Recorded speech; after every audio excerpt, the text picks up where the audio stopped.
What's up, world? Welcome back. This is Cam, And this is Greg, and you're listening to. the City of Savages podcast. And today we got a special guest, my homeboy, my hometown homie, Quinton Greer, aka Q. What's up, Q? What's going on? Be a part of this, man. I'm checking in live from the building right now. Y'all already know I'm in the building. Me right now, getting it in. The home city. Proud to, you know what I'm saying, pull up on y'all guys. Let's get it. For sure, Word, for sure. man. Word. Appreciate it, dog. Appreciate it. And what's up with you, Greg? Oh man, I'm good, man. You know, I'm actually recording from the crib. You know what I mean? Oh yeah. Actually, I had a pretty good day, man. It's Friday. I do have a job and I got shit to do. Yeah. But Nice. nah, man, like you know, just doing the same old stuff, man. Actually, one of the boys' gifts came in, so I was putting that together earlier. You know what Okay. I'm saying? Doing the pops thing, but good, man. Living life, can't complain. You doing all right? I'm great, man. Yeah. I'm glad we're going into the weekend here, man. So I think we all worked today and just been grinding, trying to get stuff done since. So It's crazy, man. The Christmas yeah, next week, bro. I Man, know this next that. weekend is coming, man. It's not coming. even the same for adults, but at the same time, we need to pass that joy that we once had down to the kids. That's always a blessing too. Like my little girl, she on 10 right now. Yo, Dang. So yeah. it's always that right there is kind of like the new fun for us. Well, fun for me. Like Oh, Yeah. say that. absolutely. How old's Oh, your yeah. how old's your daughter?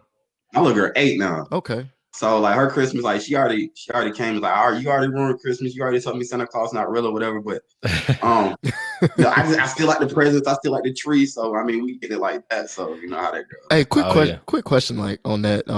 When she found out about Santa, did she take it hard or was it just, you know? All right. So this is what happened. Like my wife, like she's extremely blunt when it comes to certain things about Christmas. Oh yeah. And I'm not oh, like yeah. one of the Christmas. I'm not one of the Christmas people that get into like the religious part of it. So I'm kind of like, Yeah. all right. So if you tell her, you tell her. Like I'm not gonna be the one to tell her. She just sat her down and was like, yo, Santa Claus not real. This is what me and daddy do. Like, Mhm. and my little girl was like, all right, cool. She just rocked with it. She was like, I'm not gonna tell other kids because I want them to believe, but at the same time I know the truth. Right. And Right. anytime you what's tell my daughter the truth, like she's acceptable to her. I ain't tripping. She Okay. rather know the truth than for us to play around with it and just like lie to her, and then she come out like years later and be like, "Why y'all lie to me? Y'all could have told me." Yeah. Yo. She get that from me though, so it's kind of like one of those things. Hey, big Okay. salute too, because I think that's so important. You know what I mean? Like, if we just talk to our kids, just have real conversations with them. You know, even Yeah. though they are, you know, kids, and we have to adjust our words, you know, so to speak, when we're Mhm. speaking to them. We need to give them way more credit because they understand what we're saying. You know Oh, what I yeah, mean? most So definitely. Yeah. but For sure. just have real honest and transparent conversation with them, and they will be like, okay, cool, daddy. You know what I'm saying? Okay, Yeah. cool, mom. You know what I'm saying? I appreciate it. Thanks for letting me know. Yeah. And then move on to the next thing. Like Yeah. it's nothing. So She just like the excitement of it. She like the putting up the tree. She like the decorating.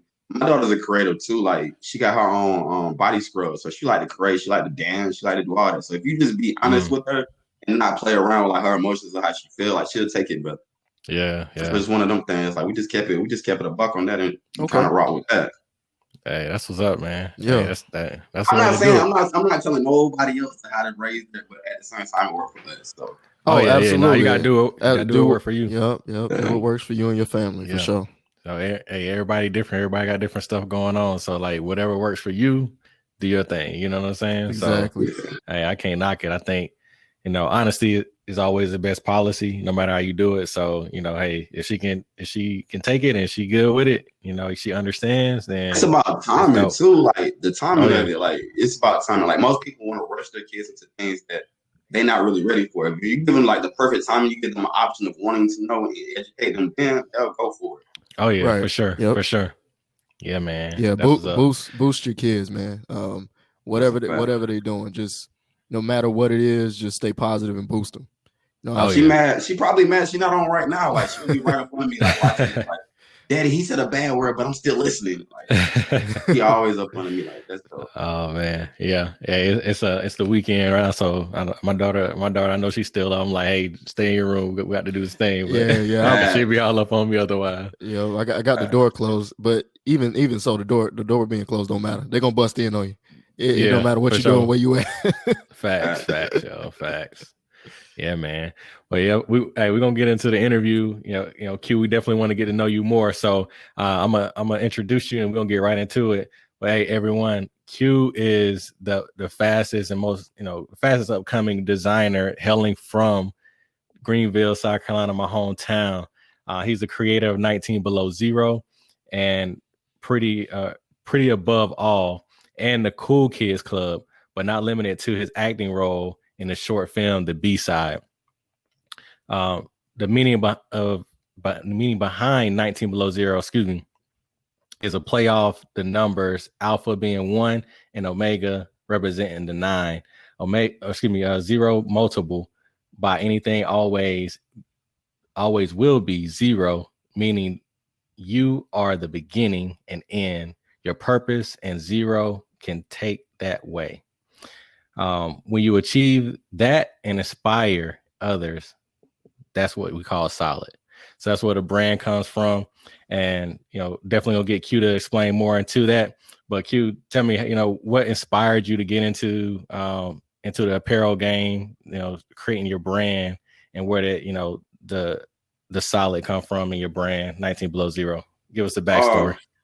Cool. All right. So I had designed a shirt for Benedict. My first shirt I ever designed was from Benedict. I graduated from Benedict, of course. I'm an alumni. I designed a shirt and put like Live from the Ville on it, put 25, of course, we from District 25 in Greenville. Mm-hmm. And like people took heed of that. So I'm like, cool. I slept on it. I didn't really push it as I could have. Then like right when my daughter started dancing, they wanted to market her in a certain type of way. And once they started marketing her, they always would give her like the stuff that I really didn't even approve of, or that's something that they tried to slide in, her being like one of the only Black girls, to make her like be the face of something. I'm like, no, I want you to wear your own brand. Like, why can't we inspire to make your own brand or whatever? So like literally my Pretty Above All bear, which Pretty Above All means a female ruler of the independent state. That's literally the definition of queen. Like the bear of my queen design literally came from my daughter. Like she had an outfit on, like dancing. I transformed that into a bear form, put the dress on or whatever, and we started rocking like that. Okay. Now, so it's kind of like, okay, so cool.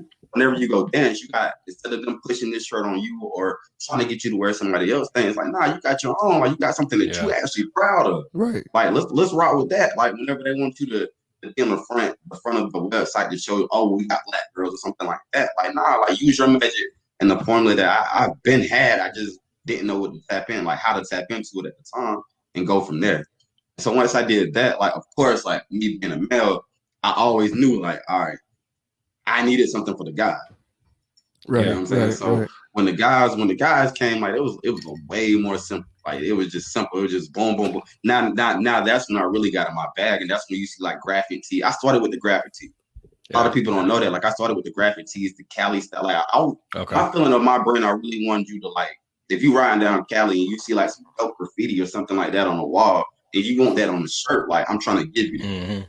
Yeah. People want the solid stuff. Like I came back and double back with the solid stuff because people like clean. People want certain things that's quote unquote clean. Like, all right, so cool. 19BelowZero always remains solid. I give you the solid on pretty much everything now, just to double back to give like the clearance of everything that people may want it. Okay. So that's kind of how like the branding, and like I say, like you the alpha and the omega of your purpose, and like 0 can take that away. Like that's a everyday battle. Like just waking up, like you won as soon as you wake up. Now what you do with the rest of your day is how you're going to continue to win. Facts. Yeah. So Facts. With that being said, it's kind of like, nah, let's take over. The cool kids just came. Like the cool kids was like, all right, so the women love the Pretty Above All. I don't want to market. I no longer want to market my daughter. Like I wanted to give her something that she could wear to school. And the older women was like, yo, you got crop tops. I'm not gonna make an 8-year-old crop top. Like that's just crazy to me. Right. Yeah. So the cool kids came along with that. I was actually doing a design like before I actually came back on, like just finishing up 1 or 2 designs of the cool kids, making sure everything looked good for Christmas and everything with my little nieces and my daughter and whatever, and went from there. Yeah, that's what's up, man. So are you the creator of everything that you do? So like all your graphics and everything, are you creating it? You got somebody that you're working with? Where you coming up with the designs at? I hate to say that I'm the only person doing it, but I'm the only person that does it. I'm the only person that stays up late at night. Like I probably won't go to bed till like 6 in the morning, like creating.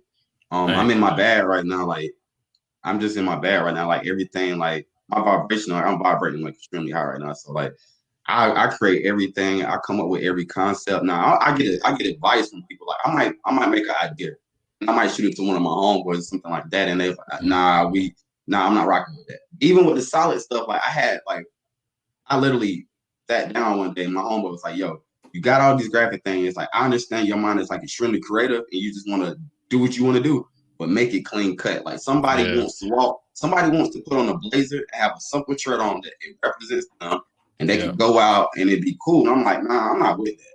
But once again, like him being my partner or whatever, just trusting his opinion on certain things that I do and certain things that I send him, like, all right, cool. I'll come up with a solid thing. I'll make it clean cut. Whenever you do want to like jazz up a little bit more, we can go from there.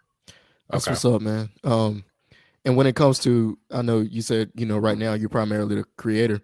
When it comes to like your inspiration to, when it comes to developing new designs, where do you normally get like your inspiration from? Can it come from anything or? Not anything. Life mostly.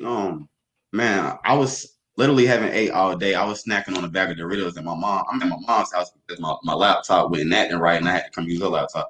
But like literally, I could look at this bag of Doritos, see a colorway on it, and just come up with an idea that I already had in my head that I could change the colors on. That's just one of the gifts that I possess, and I'm able to like be something that most people don't. That's just a creative gift that people have, I guess. I'm not sure, but like anything, like just life within itself is like a lesson every day. Like you come up with design, like it all depends on if you want to do it though. Right. The thing about designing, like the thing about coming up with your own brand and having your own apparel, having like marketing, anything is about if you want to do it. If you don't want to do it, you get into that block, you get naked. Like this right here is going to inspire me to like make a shirt. Yeah. So anything can do it. Like anything can do it. Yeah, man. You gotta know when to cut it on and whenever to be able to like try to control it. Yeah. That's dope. Yeah, definitely, man. Hey, we interview one of our guests and he was like, if you really love what you're doing, you're gonna be in your bag. You're not gonna get bored because you're always gonna have ideas. You're always gonna be wanting to do something. You're gonna be working on it. So it seems like that's kind of where you at with it. You like, I always got something going on. I'm in here. But see that okay, so I do more than one thing though. Like I do have my own brand. My one of my partners, like I was telling you, that I trust, like even sending him images and stuff. He has his own podcast. He has his own B-side short films. You might have caught me on the B-side or whatnot. Yeah. He has short films. He has all kind of things going on. So when I'm not working on my brand, I'm working with him. So that inspires me too. Like we might be on set shooting something, a car might ride by. Yeah. That might bring me back to 96 or something like that. I'm like, okay, like that might give me a 90, and I'm cutting on the DMX music because your pops was DMX back in the Too Short. Oh yeah, Too Short. All them, yeah. All that. So I might tap into that and like, all right, so cool. Let me listen to some of that, get in that bag, and create something for that era. Okay. And just being inspired by anything and try to attach my name to like the things that I love and it being meaningful is what I create. Okay, that's what's up, man. So I'll go ahead, Greg. Oh no, I was just gonna say. I know, you're working, late nights, early mornings. I was just gonna ask, like, when do you particularly find your most productive time? Because here we emphasize 5 to 9, right? On our podcast and folks, hustling during those hours. Do you find yourself working more productively? Early morning or late at night, or it doesn't matter? It's kind of give and take. I'm a night person. Okay. I hate my biggest pet peeve is waking up to an alarm. I absolutely hate waking up to an alarm. So I'm a night person. I might get up, I might stay up all night long, go to bed. Like I said, I might go to bed at 6 o'clock in the morning. The sun's on the rise. I'm like, yo, all right, now I can go to sleep. Word. But at the same time, like, it's just the morning for me is just kind of like working out, trying to ride my bike a little bit, trying to get exercise. I work too, like I have a job also, but at the same time, I use that time at work. That's my internship. That's what pays to promote anything that I need. That's my marketing money. That's a paid internship to me. Is how I look at my work job. Okay. At the same time, while I'm there, I'm creating in my head. And by the time I get home, I got 3 or 4 ideas that I can play around with. I can write down. I can try, stuff like that. So nights for me is kind of like the best because my daughter's sleep, my wife's sleep. I can kind of like move around. I can play with the dogs a little bit. I can go walk the. Half the time, people don't know. Like, people honestly get mad at me. The majority of the time, people get mad at me is because I'm either riding my bike 1 or 2 o'clock in the morning because I'm inspired. I need to get this off. I need to burn this off. That's just the type of energy that's the type of time I be on majority of the time. So just creating that night, man, it's just something about the night that I'm intrigued by.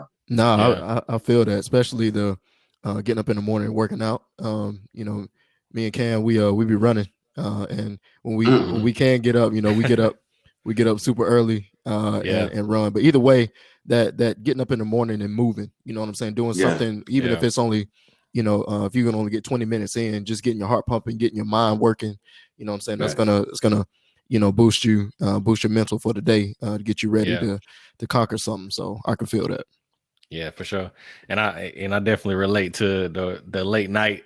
I seem to have my most creative ideas late at night too. So it's something about, like you said, the kids sleep, everybody in bed, and you just got like that time to yourself. It's dark outside. It's like serene. You know what I'm saying? It's just like the mind just started working, man. So it's dope. Yeah. Like I like right before you go to bed too. Before you go to bed too, it's kind of like right when you lay down, like you have your most creative ideas. It's like, okay, now I gotta get back up. Because if you lose this, you don't want to lose that idea. Right. That's a good point. That's a good point. That's definitely that's facts. So I definitely relate to that. But how'd you get on the acting side? So are you acting? Are you producing the film? What's your involvement in the film, and how'd you get into that? I would never like say that I'm producing. I'm a way more behind the camera than I actually get credit for. But at the same time, like, nah, my man, he beat cancer. He beat cancer, and he wanted to change the way he wanted to. All right, so when he beat cancer, he was like, okay, now I have a purpose. Now everything that I really wanted, I was scared to leap off, like the clip that I was scared to leap off. I'm just gonna leap. So like, with that being said, like, I was playing around with like just how he talked one day. I'm always cracking jokes. I'm always having a good time, and I did something that resembled exactly how he did it. He always kept that in the back of his mind. And so, like, the person that he actually had to, like, was supposed to play him, it really didn't come off authentic. Okay. So with me being behind the scenes, I was just like, man, y'all true. I'll do it real quick. And when I did it, it kind of was like, oh, you really got to do this. And right before that happened, I actually got casted for this movie. Contract situations happen, and I'm not gonna sign over my rights to any of my designs on certain things. So I was like, nah, I'm just gonna be behind the camera from now on. Like, I don't want y'all to see my face no more. Y'all just made me sick. I don't want to be a part of this. But once he came back and he was like, all right, so we literally all the time I used to write like, all right, we're gonna build our own. Okay. That was kind of like the mantra. Like, all right, cool, we're gonna build our own. And that's how I kind of split into acting, because I had already started taking acting classes to prepare for this role. Okay. So once he was like, nah, we about to green like this, it kind of was like, bet, you the man, you can do this, you can act like me.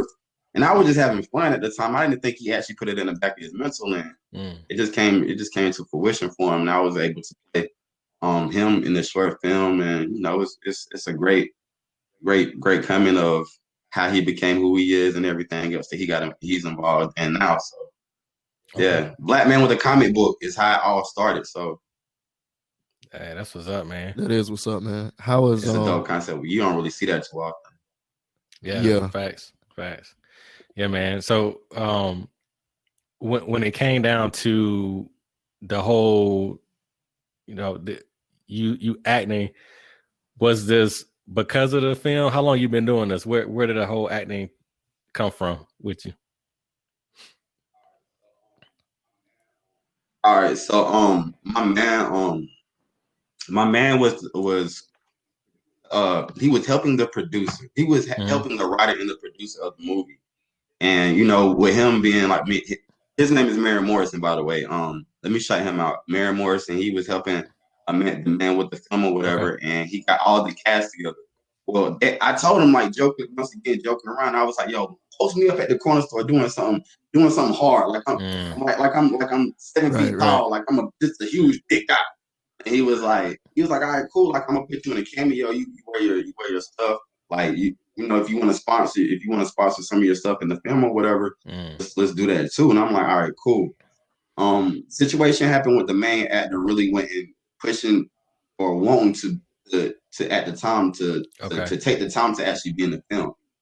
My name in the so crazy. The guy that I actually started playing in the film was named Cam.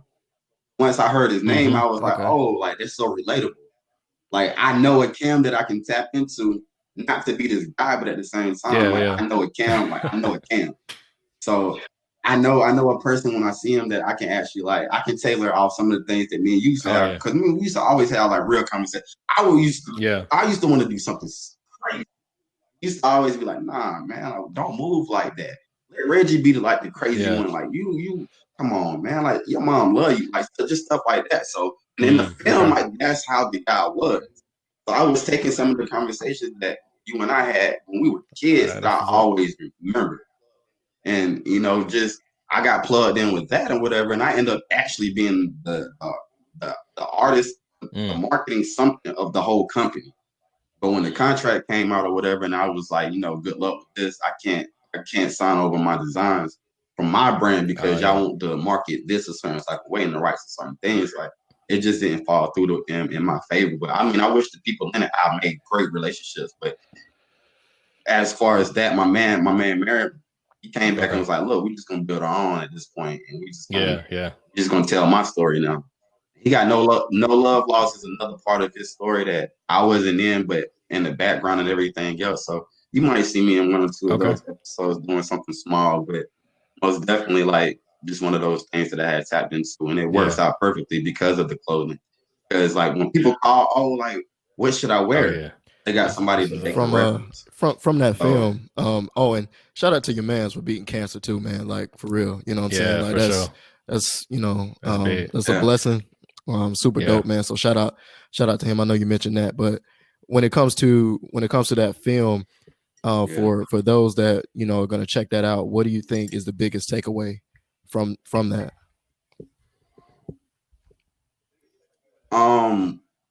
The biggest takeaway of episode 1, we're about to shoot episode 2. The biggest thing that I would say on episode 1 is getting to know that we are all more alike than we are different. The things that we want in life, it's either one person has pursued it and stopped, or somebody pursued it and kept going.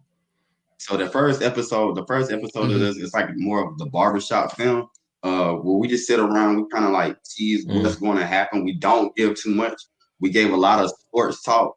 At the same time, like the backstory of the next episode is going to let you dive into way more of why this conversation about Clemson Tigers, or why this man came and was sat perfectly right here. It's going to give way more of the backstory. The first story is kind of like introducing you to people that you don't have no idea what it means yet. It's just guys in a barbershop talking. I have to take a phone call, and we're going to build our own. Once we start bringing back the backstory, understand why everybody else is important. So that's the idea. We kind of like telling the story backwards, which I love and I prefer it anyway. But once you see certain people in there, and later on back down the line when you catch the rest of the episodes, you understand why everybody, when we had this barbershop conversation. That's what's up, man. Especially the part about going or digging for something. It made me think about that meme out there, where it's two people digging, and one person kind of stops right before they hit the diamond or whatever. You know what I mean? So you both got the same opportunity, but who's gonna keep going, keep pushing when the going gets tough and things get tiring? Like you're gonna slow down, you're gonna quit, or you're gonna keep moving. So man. Yo, where are y'all where are y'all putting the film at? Is it on YouTube? Like how can people find the film? It's on YouTube right now under Just My 3 Cents. It's also on the website Just My 3 Cents. It's a couple clips floating around on Facebook. We might probably upload it at the beginning of the year to Facebook again. We tease a small 20-30 second clip of it, only because we wanted the YouTube to grow and we wanted the website to grow. So that's kind of why we didn't put the whole thing out. But once we begin to get the numbers that, not even the numbers, because I hate saying the numbers. Once we got people to actually check in and the information we needed, the website came up. We was able to run it and stream it and everything off the website. Just my 2 cents. We'll probably tease that again at the top of the year, but right before the second episode. We're gonna put that out there for you, man. After this episode, man, is it just my 3 cents? Like, is it the number 3? Is it written out? Like how? There's just JUST my MY 3 as the number 3 cents. CENTS. Just my 3 cents. Yeah, so we'll definitely put that in the show notes so the listeners can go and check that out. So yeah, I'll definitely go check that out. Sound like it's gonna be dope. So I'm gonna go check it out after this as well, man. Facts. Oh yeah, for sure. Appreciate it. That's solid, bro. Going back into the brand, man, the clothing brand, tell us a little bit more about the technical side of it. So, me and of course with me and Greg doing this podcast, and we kind of creating our own brand with the City of Savages. So we thinking about some things too. So what advice would you give us? Like how are you getting your gear, your apparel? Where you getting it from? How are you doing the whole thing right there? All right, so cool. I get all my stuff shipped from Cali. I'm not even gonna lie. I get all mine shipped from Cali. I come up with the designs. I chop it up with one of my partners that I have in Cali or whatnot, and they print it up for me. They ship it back to me. Only because in Greenville, South Carolina, they don't have the quality that I was looking for, and the people that did have the quality, they didn't have the bulk that I needed. So I might make a graphic tee just trying to see if I actually want to put it on an official tee. But the time limit of which the turnarounds could be is faster if I get it shipped from Cali, because I had made that connection already. And like I say, the quality. Anytime you have on one of my official tees, you're gonna hit me back and tell me like, "Oh, I really like it." That's one of the things that most people say, like whenever they do wear my brand, is, "Oh man, the quality." Like I thought it looked good, but nah, like I could really wear this like 5 or 6, 7 times, wash it, and rewear it. And that's the thing that most people. I just had somebody that my Mac is up, but somebody just hit me and was telling me like, I washed it and rewore your shirt. I love it. Like they just put it on, and that's one of the things that I'm so proud about as far as like the quality and everything. The best advice I give to you guys is to come up with I love the name, by the way. I would literally put that on a white shirt with black letters in a crazy font, to make sure that pops or whatever. And just you guys are new, so clean cut for y'all. Like do something that represents y'all and make y'all feel good whenever y'all put it on. Always check your quality though. Like don't be somebody that go to Walmart. I'm not knocking anybody that does this too, by the way. Don't go to Walmart, print up some shirts that if you wash it, it's gonna shrink. Now people looking at you like, come on, man. Like I spent this X amount of dollars. Like if somebody spent $1 on your shirt and they have to wash it and have a complaint about it, it means just the same as somebody spent $1 million on this shirt and they still have a complaint. I would tell you to get something comfortable. Get something comfortable that you want to wear. I would tell you to definitely go out somewhere and just go wherever you shop at. Go into a store and just start feeling fabric. That's how I really got into like, okay, this is the quality that I need. I started going to I went to Manhattan. I went to all the like the hood spot stores first because I wanted to know like what makes people want to keep buying this stuff. They wear it 1 or 2 times, it looks crazy. Why are y'all still buying this? But it's about price, it's about convenience. It's about, okay, I'm gonna wear this for the club. I don't think I'm gonna ever wear this again type mentality. But when you put on that Ralph Lauren shirt, I'm a huge Armani fan. When you put on that Armani brand or something like that, you watch it forever and it's still gonna have that same fit and it kind of molds to your body a little bit better. So I would definitely tell you to find something that represents y'all and clean cut. Throw up what y'all throw up. Do your shoulders and y'all do y'all thing, man. No, I appreciate that advice, man. And yeah, definitely, you definitely got some good quality stuff. I'll tell you, y'all see, I'm representing. If y'all can see it right here, I'm representing the shirt. And I can tell you, I think I done washed this shirt probably 4 or 5 times at least, man. It still fit just like the first day I bought it, man. That's the thing, but see, that's the thing about my graphic. That's the thing about my graphic tees. My graphic tees is different from the quality of my official tees, only because my graphic tees is just something that I may or may not put onto a official tee. So I wouldn't spend like I wouldn't. It's crazy to spend like X amount of dollars on something that may or may not ever drop. So when somebody hit me and be like, "Oh, I want a graphic tee," like you, like I literally had to recreate that shirt over because it was literally a sample. It was literally a sample that man, it may or may not make it. I posted a picture and people looked and I'm like, let me see how many more people like it before I actually put it on official tee with my tag on it with the official stamps on it and everything. I bag it up and everything. Yeah, like that. no, it's for you. No, it's fire. I'm gonna have to cop me one for real. So you like a sweater guy. I got a couple sweaters for you. You like like a burgundy type of guy.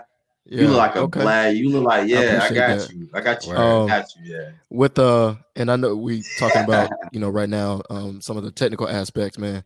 So I know you probably had to go through different circumstances with getting your product perfected and different things of that sort. So if you're speaking to somebody that is doing their entrepreneurial thing and trying to build their brand or get into apparel design, what has been like maybe some type of obstacles that you faced? Maybe there's some kind of knowledge you can drop there, or some, I wouldn't say failures, but just some things that you've had to overcome, like as far as the technical aspect for somebody that's starting out. Oh no, you're gonna have to realize that you're gonna take losses. Don't be afraid to take those losses, but the losses are not losses, is a lesson. One of I got shirts piled up that I would never release, I'll never show, only because I don't like. I would never give somebody something that I don't approve of. You're gonna have to please understand that nobody has the blueprint of how to do this and how to do it the right way. I wasn't given it. You're not gonna be given it. That's just how our culture is. Like, they will have something, somebody can help you, but they're not going to help you because either they don't. I even said it the other day, like, you might have the resources, but you might not have the people that actually push you in the right direction. It's kind of like one of those things, like, don't be afraid to fail. Just minimize it as much as possible and learn from it. Most people, when they fail, they don't want to learn from it. They want to quit. And I would definitely tell you, understanding going into this, you're going to fail. Like, don't be afraid to fail, and failure is a lesson inside of it. So, understand that you're going to fail. Understand that it's going to be frustrating. You're going to spend money. Like, if you're not, that's the thing. Like, it's not, once again, I keep saying it's not about the money, but it's about the fact that you want to keep going. If you want to keep going, like, if you will succeed, like, you will succeed. Most people will hit a loss and it'd be so big of a financial loss. They didn't minimize their loss in the right way, that they have no other choice but to quit. I'll always tell you, like, try to minimize your loss. And then understand, like, when you are succeeding, then you help somebody else, because you don't want somebody else to have to go through the same thing that you just had to go. You don't. We gotta change that narrative. We can't bring somebody else up. Like, we gotta start giving other people the blueprint of how to, because ultimately it only inspires other people. Like, we're more than just rappers and entertainers. It's way more jobs out here that you can you can do. So nobody, like, I never understood. Like, I mean, why don't we have classes at my high school that represents, like, design clothes or a financial literacy course, just stuff like that. We're not just even mental health. Like, we don't have courses on certain things. So we have to always constantly learn the hard way. Like, stop making every generation, but after us, like, have to go through that same hardship. Like, like, let's actually try to build some people up. And that's, you're not going to be able to take everybody, but the ones that you are able to take, like, do a wholehearted. Yeah, man. That's my take on that. Like, you're gonna take a loss, help everybody that along the way that you can, and just keep it solid. For sure, man. Hey, that, everybody take note of that. Like, for real, bring somebody along. Once you learn your lessons, teach that lesson to somebody else. Because, man, it's like Ho say, Ho did that, so hopefully you don't have to go through that, right? And I'm gonna tell you that the bombest thing about helping somebody else too, like, I was walking in the grocery store, Publix. I had this kid walk up to me. Now he's not black at all. He's the opposite, and he's just like he's looking at me, and I'm like, why is this kid looking at me? And come to find out, he was like, yo, I seen you on Instagram. I don't know how I seen you. I love your brand. I want to wear your. I'm like, you? How did you find? Man, he was like, you was on YouTube. I never understood the power of YouTube. I never understood the power of this social media. He found me like just being. I must have tagged Greer, South Carolina, or something like that, or just playing off my last name hashtag. Like the cities in the state or whatever. He's seen it. He liked it. I just so happened to walk in there, and he's going to school for marketing. Wow. Now he's like, yo, like if I like, how can I do an internship with you as far as like me trying to figure out how I can market you and get do an internship with that. And I'm like, all right, cool. Let's sit down. Let's make common sense of everything. Let's try to push it. Yeah. And so push him up too. Like just this one of the things. Okay, I see what you're doing. Like let's help you get up of the level that you want to be. Also, no matter what you look like, no matter the color of your skin or whatever. Like you say you like this. You say you got something going on. Like cool, I'll sell you a shirt, but I also want to sell you on the fact that you can do anything. Dang, that's what's up. Yeah, man. So it's kind of like so like when it comes to you ordering your shirts, are you ordering from your manufacturer once you get the order? Like, how are you doing? Are you getting them in bulk and bringing them to your house and shipping them from there? Or are you kind of doing like a drop ship thing? Drop ship is cool only if you had a demand. I hate drop ship. Only because it doesn't work with what I want to do at any given time. Like you might have a campaign on a drop ship that you will push at the same time. I'm so sporadic sometimes that I no longer want to run this campaign. If I end this campaign, you might have to pay X amount of dollars on certain things. And let me break this down. The campaign is like, okay, the sweatshirt. The campaign might just be the sweatshirt, the design of the sweatshirt or whatever. And once I stop this campaign, I might have to pay X in cost. Yeah, I made this at a lower cost. Okay. They're getting theirs on the back end. I rather my guy in Cali, like he loves beer. I don't drink beer, but at the same time, we call it cases. Mr. Greer, like you ordering a case, you ordering a 24 case or 18 pack or something like that. Only because he likes beer, and that's how I can relate to him. We play around with stuff like that or whatever. And just trying to like build that relationship where we can actually joke and actually understand. Like I can relate to you. You like this. I can joke with you about this, and just build that relationship. So I get everything shipped directly to me, and then I'll go through inventory and everything, like everything up, and then who might need something. I have everything shut down where I can just boom, I got this, or I need to go check, make sure. The thing about it is whenever you do stuff like that, make sure you have like. If you're gonna have inventory and stuff like that, make sure it's stored properly. Especially with this COVID thing, and always plan ahead because of COVID. Like at the beginning of January, I didn't understand why I wasn't receiving orders. It was because COVID was hitting in China, and my manufacturer was getting some of his material from China. So I mean, I wasn't ordering I wasn't placing orders of what he was getting, but at the same time, it came. It was shutting everything down because he couldn't take the risk of just exposing somebody. So it was kind of like one of those things too. That's a lesson that 2020 taught me. Like always be prepared, always have an idea, always have a backup plan too. Like if you gotta slow down, there's nothing wrong with slowing down. Just understand like why you doing it. To your point, man, back to something that you said that I think is really important for me and everyone that's listening. Know your clients, man. Like specifically knowing your clients, man, building that rapport with them is only going to spread. The biggest way to get your name out there is word of mouth. You know what I'm saying? So it's what your client said about you. You know what I'm saying? So if you literally tailoring your product to your client and getting to know them. So just as you said, like they like beer, so you're like, I got some cases for you. Like that is being specific to that client. That is attention to detail. If you're showing attention to detail to your clients, man, that's going to stand out. That's going to make your brand, build itself up. So, like it's going to do the work for you. Let me speak on that real quick too. Most people ask, I don't have a website. Most people ask me like, why don't I have a website? And they're taken back by the fact that I don't have a website. please understand, I would never build a website when I don't have the clientele to match it. Most people want the social media fame. They want the clout. They're doing it really for the wrong reason. You'll find somebody each and every day that might pop up with a t-shirt design company that print something up and call themselves a designer. No, you don't understand fabric enough to call yourself or consider yourself a designer, but at the same time, I respect your hustle. That's what you're doing. And the thing about it, like social media has made people not want to take the steps, like the stairs. Like I took the stairs on everything the hardest way. Like I took the stairs. I didn't want the elevator. I could have cheated on so many facets. I would never build something that I would never be able to. Why would I build a website and I had under like 10 people following me on my page? It doesn't make sense. Don't invest your money into something until like you're able to build up something that's actually gonna be profitable down the line. It doesn't make sense.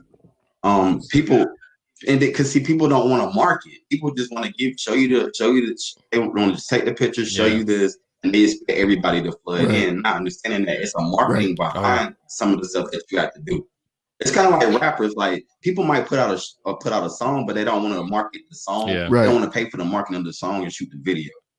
And that's the same type of thing with fashion. Like you might put this out, but you don't want to actually put the real work behind it to actually be successful and to succeed on. So that's one of the things. Like I went and build a website. Like I wanted to be tribal. We call it tribal. Word of mouth. Pass down knowledge from somebody else. Like, yo, this guy right here. Like I love his quality.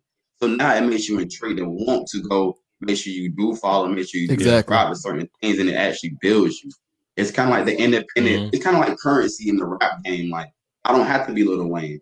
I don't have to be like the fastest guy to blow up. Like I would take the steps or the Nipsey joint. Like I would take the steps on certain things and actually build up brick by brick. You know, and that way, you don't have the shallow following. You got like the cult like following, right? So everybody that that's what everybody tell me. Everybody tell me like, oh, Q, you got a cult like following now, like. And I'm like, nah, like I just took the stairs on it. I didn't choose to try to get celebrities in my stuff. I didn't choose to like get something. Nah, that's right there is gonna lead you into a hole that you may or may not be able to keep up with. Because if let's just say a celebrity wear your brand, and now you don't have money to fund people that's starting to follow you to even get your brand, you just lost out on the opportunity that you tried to get with the celebrity. So, I mean, just stick with your team, stick with the people around you, and just start expanding that way would be my best advice to anybody that wants to like do t-shirts or fashion or anything else. Like you're gonna have to start from a point and don't think the elevator is gonna shoot you. You know, and I like the point, you know, that you talked about, you get everything shipped to you. You know, so I think for your business model, that definitely works the best for you. And you mentioned like the rap game, right? So you know, the way that you're doing it, you can really do it like old school, where you know how Cass was you know, dropping mixtapes, Master P joint selling out the trunk. So you know, you can do that with your brand, man, with your tees, your hoodies, your hats, all that stuff. You can just, hey, I got it. Another thing too is like the drop ship. The thing about the drop ship too. I'm sorry to cut you off, Cam. I just had an idea. The thing about the drop ship, when it drop ships, it gets sent directly to them. Yeah, so if it has an error on that shirt or that tee or that anything else, you will never know until you will get a complaint before you actually let me check everything. I'll literally go through everything. Black gloves on, mask on, everything, and go through everything. Make sure this size. If you tell me this is a large, I want it to make sure this is a large. I will put this up. I will find somebody that I think or I might even call one of my homeboys that bought something and like, yo, I need to come by your crib real quick and check the shirt that I have ordered. I think this might be extra large that they put the wrong tag on. You know, and that's the thing, like drop shipping, you might actually miss out on a future sale because you're shipping it straight to them and they might not not get what they want. You will get a complaint. You don't want that complaint. Like you never. I think that goes back to your previous point, you know, planning ahead. You know what I'm saying? And you know, when you do that, then you know, it minimizes mistakes. And then, you know, just as you're saying, taking the stairs, you know that you know yourself and you know what you want to do with your brand versus trying to be like somebody else. So yeah, man, for sure. Yeah. Man, that's what's up. You got to give us a lot of info there. So what's the next move for you, man? What do you see in the future? What's your 5-year, 10-year, 15-year plan, man? What you got coming up? Yeah. I love that question, man. I love that question. I ask people all the time, Right. do you see yourself in 5 years? Most people don't have an answer. In 5 years, like I wanna tap into Okay. like cologne. I wanna get into cologne. I wanna make sure my daughter is in a situation where whatever she wants to do, I wanna put her in a situation where she has a model where she can take off, or if she wanna double back and start designing some more shirts for me or whatever. Gotcha. She can take that along the way also. 10 years is kind of like 10 years from now, like I hope to just pass, like she'll be 18. I hope to be passing this off. She don't choose to go to school. If she do choose to go to school, she always has something that she can believe in. She has something to fall back on. She can fall back on. You know, 15 years, like I mean, I hope our kids is like wearing our brands and our podcasts, and we built these pyramids. Yeah, I was gonna actually at the top that was one of my it. questions That's for my you. goal Like, for it. 10 years from now, are you planning on, if your daughter wanted to, because we're not gonna push anything on our kids unless they want to do it, you know what I'm saying? But if she wanted to have this business, I'm sure you would give it to her. So that's dope, bro. Yeah, like my daughter, like I might be playing on the computer making the design. I might be on my phone making the design. Like I do certain things look better on my phone that I can see different compared to like a computer or something like that. So she might be on one, I might be one. I'm like, yo, let's switch real quick. Oh, that's dope. She's already starting to edit some of my designs. You know, like I was asleep one day.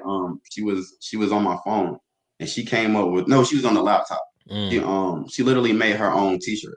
And I'm sitting there looking at her like, you think you cool, don't you? Like, it was like, nah, I just watched you. I see how you move this. I see how you turn this. I see how you.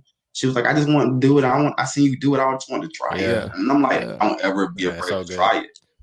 And like, hopefully, like 10 years from now, like, yeah, you can have it. Like, you sound like she got it honest, bro. Not just be like this. Oh man, she's super solid. Like she that cool kid, like literally, I showed her a cool kid shirt and she bugged me for like 3 months to get it in. I got a couple of them in. I didn't like the print on it. I needed to make a color harder on there to make the shirt pop. Right.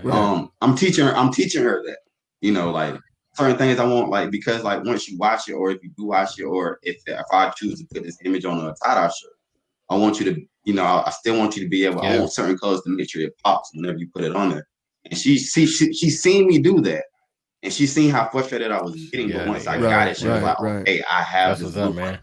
Yeah, so you definitely setting her up. So, man, look, in 10 years, even if she don't want to take over your brand, she's seen you doing your own thing, which might inspire her to do her own thing, or she'll understand enough about the industry and what she's doing to go wherever she want to go, right? So I think it's super dope. That's the whole thing. That's the whole thing about it. Like it also shows her, it gives her, like, she's always with me. Like I'm literally like, if I hadn't came where I had to come today, like she literally probably would have been trying to be in my lap, or she probably would have sat on the couch and watched me do this. Only because like she soaks up so much information that I'm not aware that she soaks up. And it's about the opportunity that she might have heard me say something. She might hear y'all say something that inspires her down the road. And to push her to do something. And then just the connection. A lot of people don't understand, like, you can build a lot of connections, and her being at a certain age, they will always remember her, or hopefully they'll always remember her down the line, that'll prepare her too. So that's always important too, like to something that I'm doing. Like, she might not want to do t-shirts or fashion or anything like that, but she met somebody with me 10 years from now that can put her in a position to prepare her also. And and by the way, I love that you're doing the kids brand too, because one thing I thought about, I was like, yo, if I start line or apparel line, I'm a rock with the kids, because everybody doing t-shirts and hoodies and stuff like that. So it's really competitive on the adult side, right? But you don't see a whole lot of people doing it on the kid side. So I was like, oh, that's a lane right there. That's an opportunity, because I mean, if you go in the, you know, you got, when it comes to kid stores, it's like the same 4 or 5 stores, right? Everybody get all this stuff from. So, you know, I think that's a lane, man. So it's dope that you're doing it. The thing about the thing that's so dope about the kids. Nah, bro. I'm sorry that I'm talking like way this too your much, show, but bro.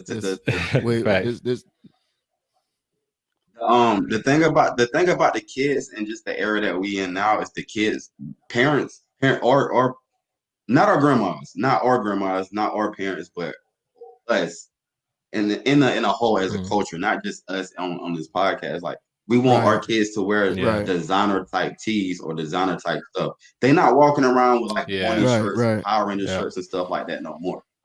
So if you open up a lane for a kid to wear something that is inspired by the cool kids that they can see, that actually makes them think that they can actually do it when they get older too, and you inspire them to do that, is the reason why cool kids for me is like one of the dopest things that I've probably ever created. You don't like just a kid looking at their tee and being like, oh, I can do this, or I could draw on this, or something like that, and inspire them. Like, okay, now you're creating a whole generation of something that's powerful. Just us wearing, us like literally like back in the day, FUBU, you know what I'm saying? For us by us, you know what I'm saying? So like if we can wear stuff that we made, man, and as long as we looking at it and like just putting it out there, you know, that's where the influence comes from. So great point. Yeah, man. Yeah. Designer stuff,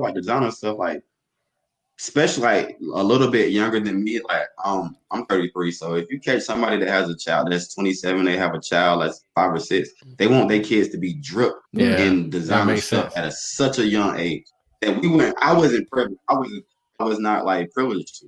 I mean, I'm not saying that I was worse off or worse than anybody else, but my mom was not buying me no Gucci shirt at the age of 6. It's not happening. But if you got a designer, up and coming designer, that you might spend like $10 to $15 to $20 on that looks good, and you're proud to wear your.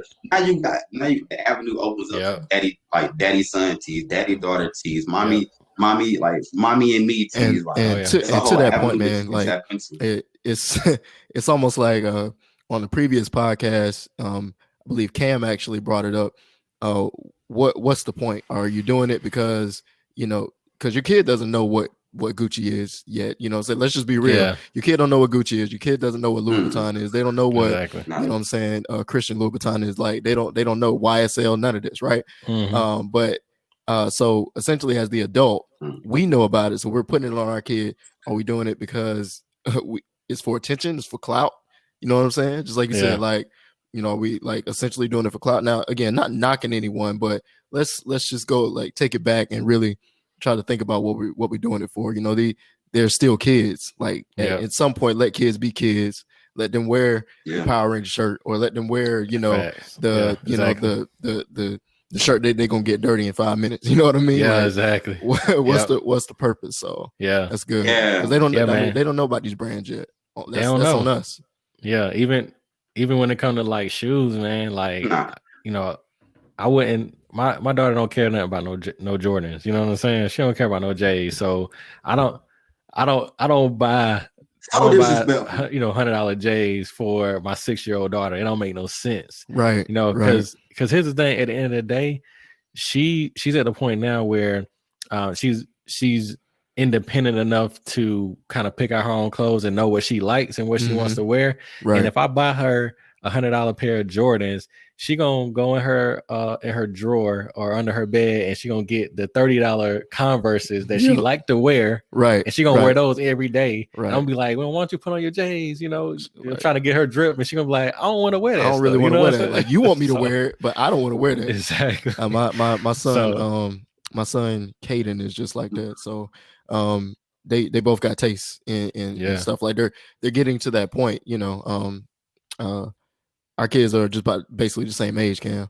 And Quinton does that too. He's like, well, I kind of want to wear this, like he'll look at me like I don't know. And then you don't realize as a parent, honestly, you're projecting onto your child, like, and you have to kind of like pull it back to some realization. So, and I think we've all been guilty of that, but I'm the same way. I'm not gonna spend $100 on some J's or something like that, man. I'm gonna go, I'm gonna put you in something fresh, but we don't have to spend a lot of money. And if we have the opportunity to put a brand that we made onto our kids, onto us, we need to take advantage of it.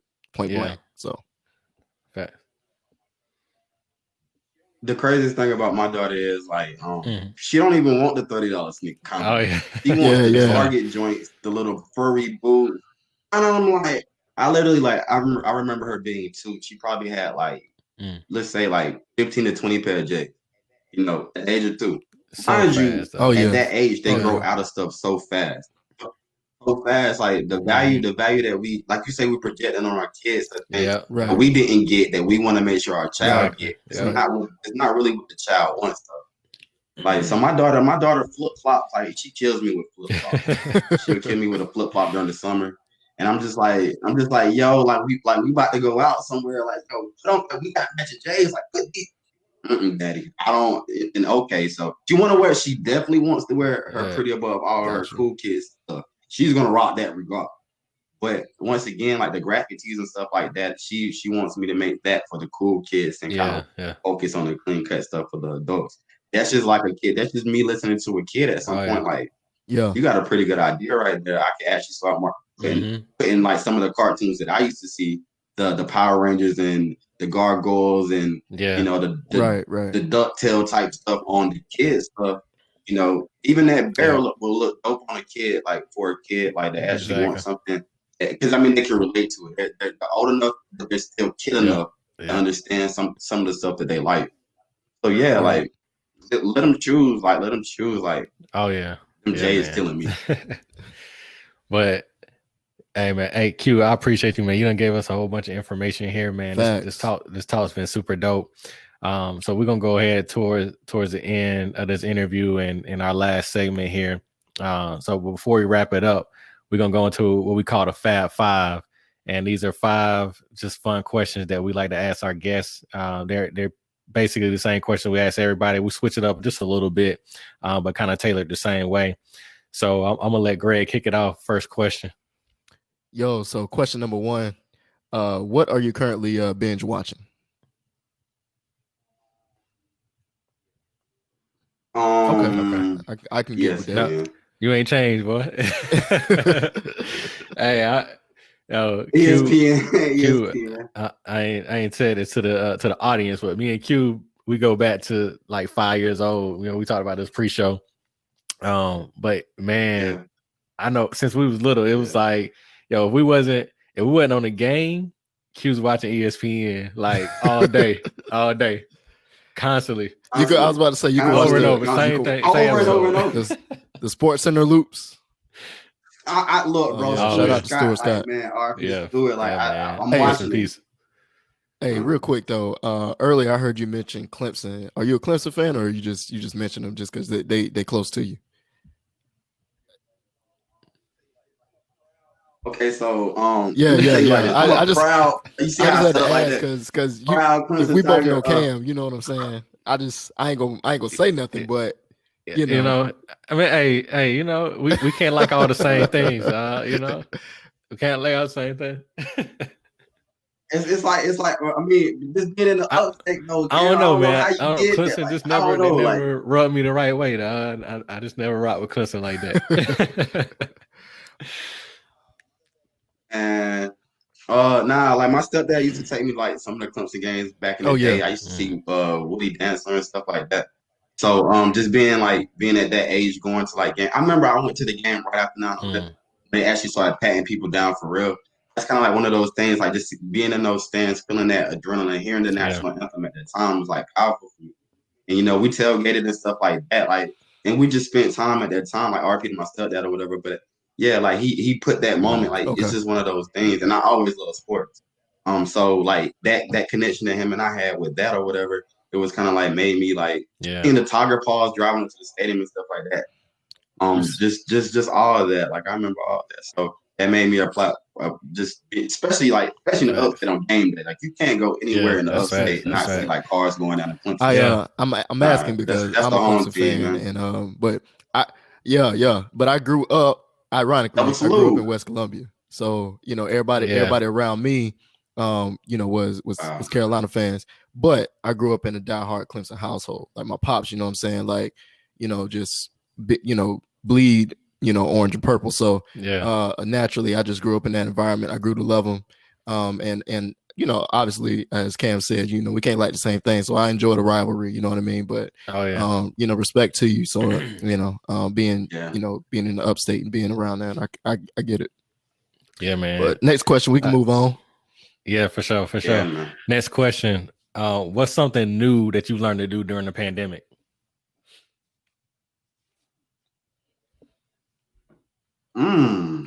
What's something new that I've learned during the pandemic? Mm-hmm. Pandemic has taught me like so many things.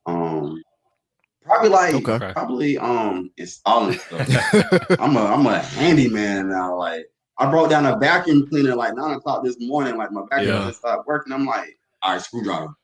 It's like just trying to figure like small things out like that. That would probably be like the best thing the pandemic taught me, and that's probably what I learned. I done seen it. Like if you get on Facebook, like since this pandemic started, you get on Facebook, all I see is like everybody doing handyman projects in their house and stuff like that. Like I've seen people like make over their whole closets, their laundry rooms, like painting in their house, everything, man. So this pandemic, man, it's been dope. It's been crazy. A lot of crazy stuff going on, but a lot of dope stuff coming out of it too. So facts. Man. So question number 3, what book are you reading currently? Oh my gosh, I can't remember. Don't say hold on. First of all, I'm about to look this book up because I want everybody to be aware of this book that I'm reading. It's an awesome book. And you know what though? I just purchased this book, if you man. can't think about it, you can always just shoot Cam a message real quick, like, hey, I know the name of the book, and we'll just put it in the episode notes. That way, we'll make sure that we get it out there to the folks. Yeah. It's called The 12 Universal Laws of Success. The 12 Universal Laws of Success. I'm going to check that one out. I hadn't read that one. I don't think I heard that one before. Same. Yeah. That sounds dope. So I'm definitely check that one out. Man, send me books too, man. Don't ever be afraid. Like both of y'all, man. Both of y'all get my contact, man. If y'all got a book that I need to read, send it to me. I got a few. Then I'm gonna shoot you a couple. Man, same, bro. Dog. And I'll check with Cam, so make sure we ain't sending you the same ones. Yeah. Word, man. All right. Next question. What's the last song you listened to?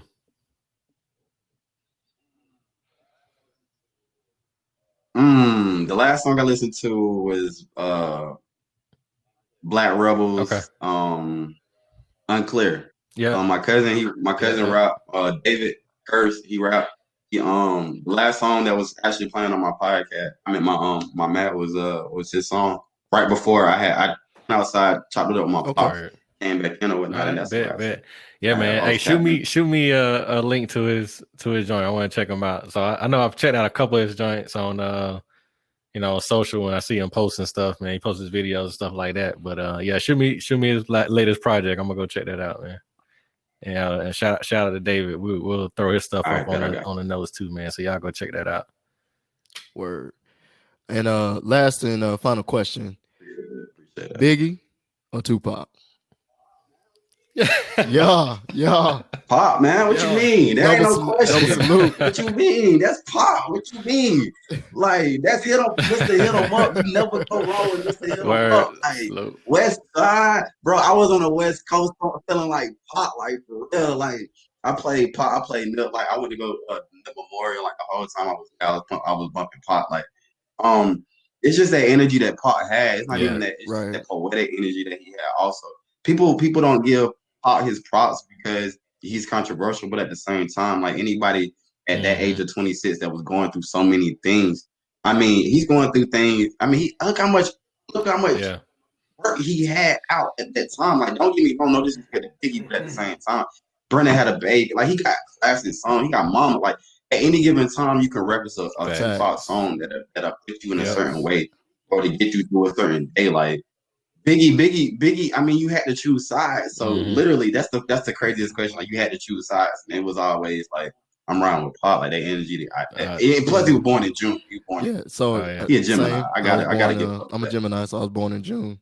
and I rock with Pac too. And to your point, for just the poetic side, everything that Pac stood for. So no one that ever made real change wasn't controversial. That's you know true. what I'm saying? Yeah. Like you have to be controversial really to affect change. Mm-hmm. And look at the relevance to a lot of his music and a lot of just what he was pushing for back then. I mean, this was 25 almost 30 years ago now, and everything, a lot of his music still relevant. I was literally I took a run, I would say maybe like 2 weeks ago, and Changes was on my playlist. I lied to you not. I put Changes on, and I was like, I was about to quit, man, because my legs was tired. But it just came on, man. I put it on repeat, and bro was like, I don't know, it's probably, probably saw something in the news earlier that day that was probably like just alarming and disturbing to us and to our community. You know what I mean? Because unfortunately, what we have to do is, have to kind of numb the pain and continue to be productive, regardless of what we see. And go to work as if, in a sense, nothing happened.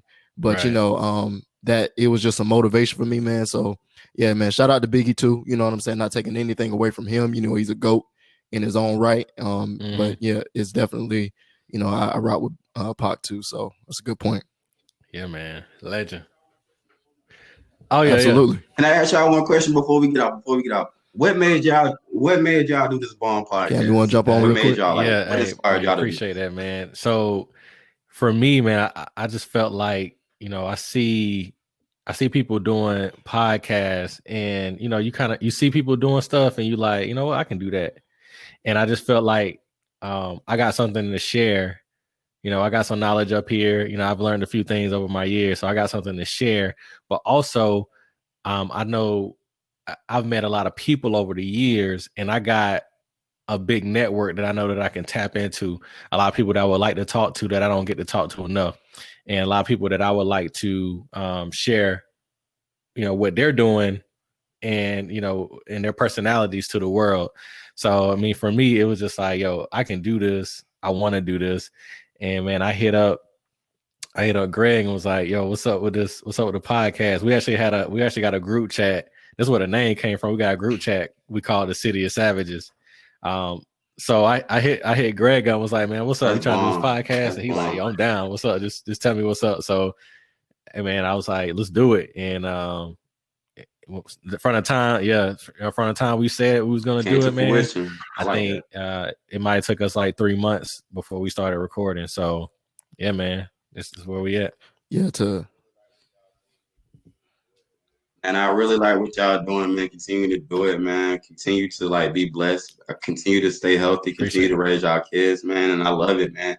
Anything I can say, man. Anything that I can do, anytime y'all need me to slide up or anything like that, man, I'm more than willing. My love to y'all is always genuine. Hey, man, y'all appreciate that. Real talk. Y'all need me, man. Just absolutely, man. Hey, before you leave, I got one final question. What's one gem? Give us a gem before you leave. One thing that you've learned or that you would like to share with the world that's going to help somebody and be a game changer and change their life.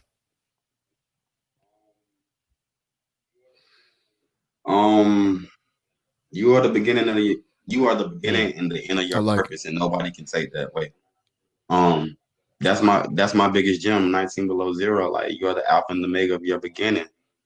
0 multiplied by anything will always remain 0. You literally are the beginning and the end of your own purpose, and 0 can take that away. Yeah. Nobody can take what's meant for you, because it's already been written for you, cut for you, blessed onto you. So nobody can take that away. Until that situation happens, always remain solid. Big gem. It's gonna happen. I love that, man. Love it. Hey, so Q, we definitely appreciate you, man. Want to give you your flowers while you're here, bro. And hey, man, I love everything that you're doing. I love the brand. Dope. Your shit's dope. And man, I appreciate you spending some time with us today, bro. Yeah. I got you. And I want a sweater and I want a graphic tee. You know what I'm saying? Like, I rock tees too. I got this on, you know what I'm saying? I was just running out some errands, but I'm throwing the tee on in just a second, bro. So You good, bro? Go Okay. ahead. One. I'm sorry. One last thing. The thing about my tees too is I literally wanted people to just have something to put on to just run out, be comfortable in. Man, like anytime you can do that, you can put it on, you can lounge in it too. Like that's the best thing. So I would definitely tell y'all too, whenever I do get some of those City of Savages shirts, For sure. send me some. I'll definitely pay for it. There's no problem with that. And I'll appreciate that, man. Good whatever luck. I could do. Appreciate you, bro. Hey, but I appreciate everybody tuning in to the City of Savages podcast. Again, I'm your host, Cam. And it's your boy, Greg. Hey, and we thank our special guest today, Q. Thanks. Hey, appreciate it. And we out, y'all. Take it easy. Peace. Later.